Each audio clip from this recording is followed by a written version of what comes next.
So today on the bench we have a rectifier, which is a small bridge rectifier, a small capacitor, a very small transformer. We have a signal generator plugged into the transformer, driving it, and then we are rectifying the voltage coming out of the secondary, and then we are viewing that on a multimeter. So we're also storing a bit of charge in this capacitor just so that we get a smooth DC value that we can measure. And then we're also hooking this up to the scope so that we can actually see the incoming waveform. The outcoming we aren't actually really caring about, because that shouldn't be capable of being saturated and stuff like that. So our input waveform we can see up here. It is generated by this small signal generator, which is currently outputting 4.8 MHz at 10 volts peak. Because this is a 50 ohm output, we aren't getting 10 volts peak, we're only getting 3 volts.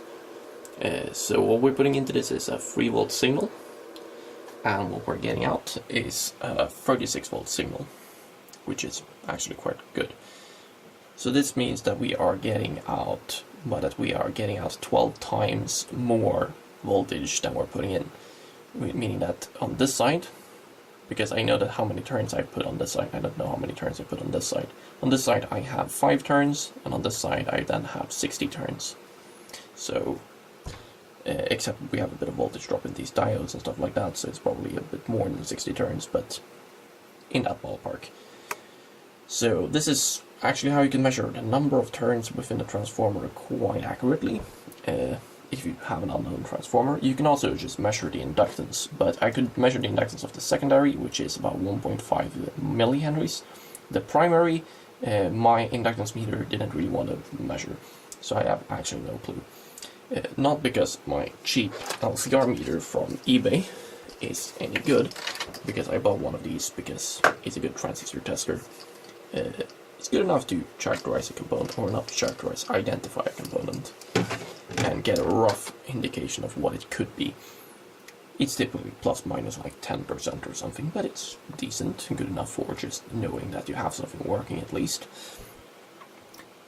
So yeah. We get about out 36 volts and we're putting in 3 volts, which is quite good. I know this signal generator is actually quite crap, so because it would be nice if it was a bit higher output impedance, or a bit lower output impedance on it, so that it can actually drive a bit more of a load. But 50 ohm has its advantages above like 1 ohm. If we go down here and change this parameter to, for example, we say to change it to 20 volts, so now we're getting out a little bit more oomph out of it, so we get 60 volts. The small capacitor I have in here is a mains rated capacitor at 400 volts, so 60 volts shouldn't really be a problem for it. And then we can see that this works. I'm thinking of using this together with a few hex inverters, because a hex inverter is practically the output stage of a CMOS hex inverter is practically a half H-bridge. So if you have 2 inverters, or a buffer and an inverter, you're feeding in a signal to both of them, and you take the outputs of both of them and hook a load over, then you practically have an H-bridge. A very, very crude H-bridge that's not going to be capable of giving a lot of power, but an H-bridge nonetheless. So then, I'm thinking of taking this output signal, instead of feeding it into a bridge rectifier, I'm thinking of feeding it into a voltage multiplier.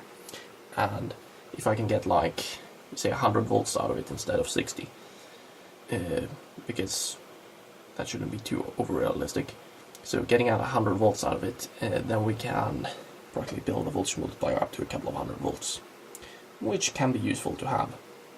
And then this is just a prototype for using a larger ferrite core, building something that's going to use a bit thicker wire, or a bit more of my 30 gauge wire, and then I'm probably going to use 33 gauge wire for the secondary, just because this 36 gauge is really tiny. And I have some 33 gauge wire up here, and it's a little bit thicker. It's not much, but it's better than nothing. I'm thinking of using that for the secondary instead of this, so that we can, and also thinking of having a lot more turns, so that this will output about 1,500 volts, and then send that into a voltage multiplier using a bit better rated capacitors, because these are a couple of kilovolts, think they're 3 kilovolt rated. Or they're 5 kilovolts rated. They're one or the other. So, and then using, well, practically building a much more higher voltage power supply is the idea at least. But yeah, we can see that this actually works. How many volts are we putting in to get 60?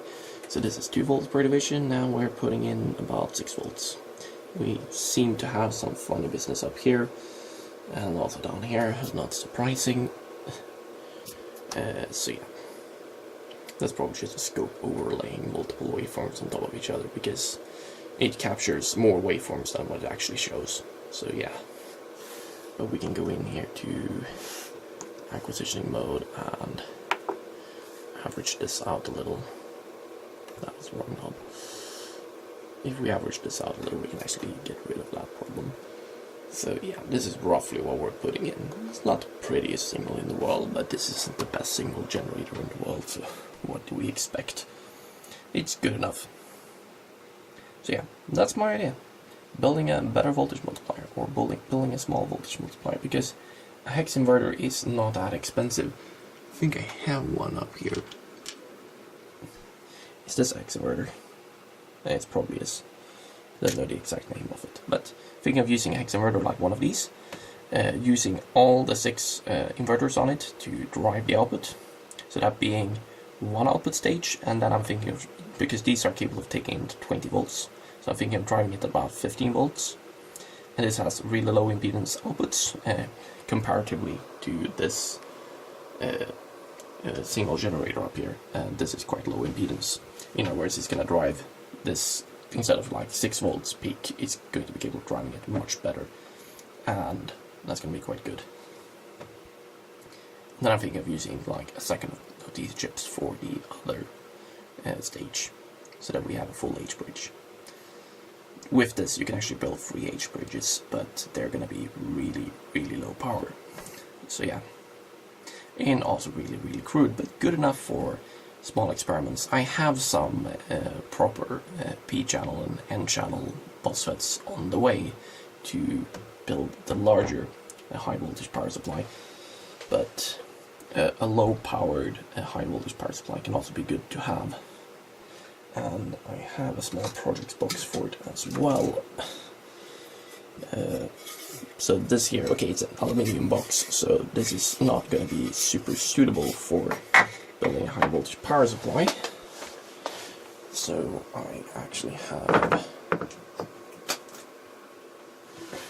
just because you cannot really have too much Kapton tape, so I can just use, for example, this, or maybe this somewhat thicker one here, and tape inside of this so that it gets, so that you can't really short out to the aluminium within it, so that it can't arc internally.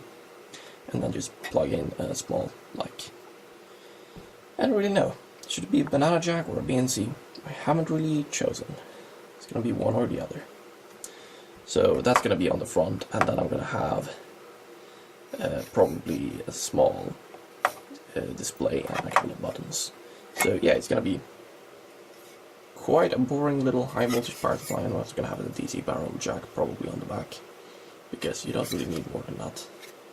Yeah, small high voltage power supply can probably sit up here on the shelf, maybe on top here, maybe over here somewhere, I don't really know. It's gonna sit somewhere.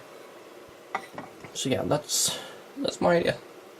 Using this tiny little transformer, because I don't even think this one could fit inside of there. Nope, it couldn't. So it's gonna be for this tiny one, together with a couple of hex inverters. I'm probably gonna change those for like higher voltage stuff in the future. Or not higher voltage, but higher power. Not that this really is a high powered inductor or Faraday core, but better than anything, or better than nothing. So yeah, that's my idea for a project. You're going to see if that works. Otherwise I'm just going to go and build a high voltage power supply regardless. That's going to be 10,000 volts capable, maybe even 15. So yeah, that's the project on the bench today, and probably going to get finished well, weeks from now, because I'm lazy. So have a good day.